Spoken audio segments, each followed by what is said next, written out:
Hello geng, selamat datang ke Zona Soko Channel. Oke geng, hari ini kita nak pergi ambil sawit. Ini semalam hari itu pun saya dah suruh orang ambil sawit untuk hari ini lah. Sebab saya tak sempat untuk ambil buah, cuma saya cepat loading dia lah geng.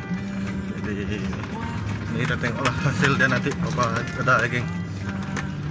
Oke geng, teruskan. Selamat menonton.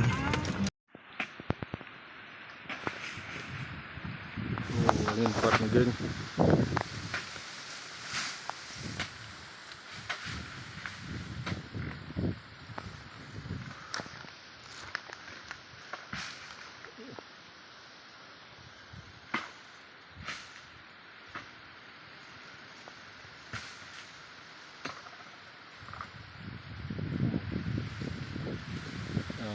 Ada ambil buah susun pelepah nih geng. Kuat angin.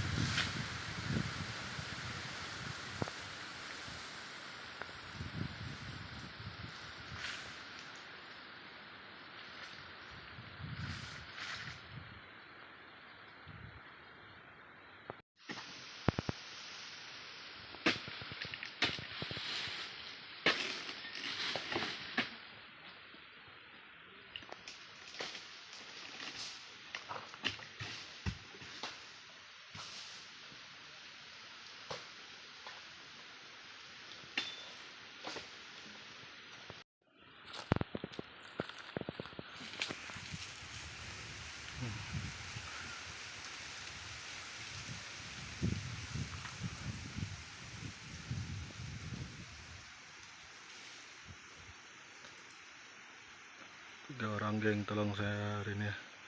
Seorang ket buah, dua orang tukang panen.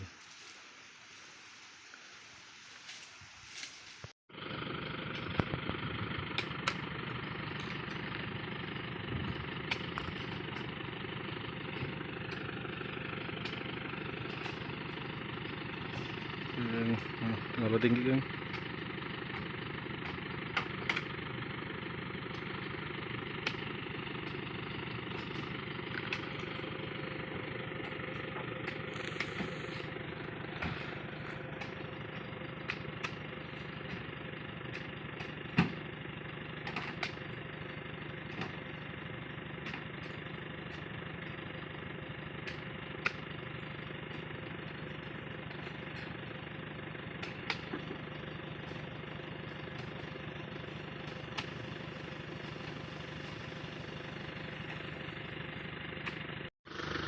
Ini buatan los ini.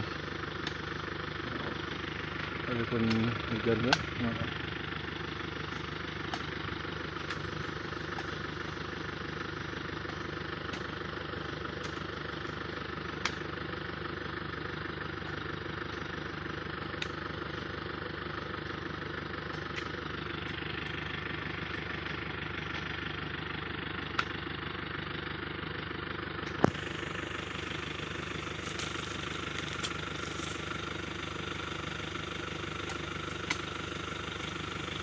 Sudah nih loading deh hasil kita hari ini penuh geng.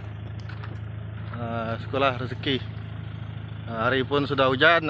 Oke, ini kita hantar pengirim geng. Oke geng, makasih sudah menonton. Makasih dah sudah menonton. Jangan lupa terus support Zona Soko Channel. Oke, bye bye.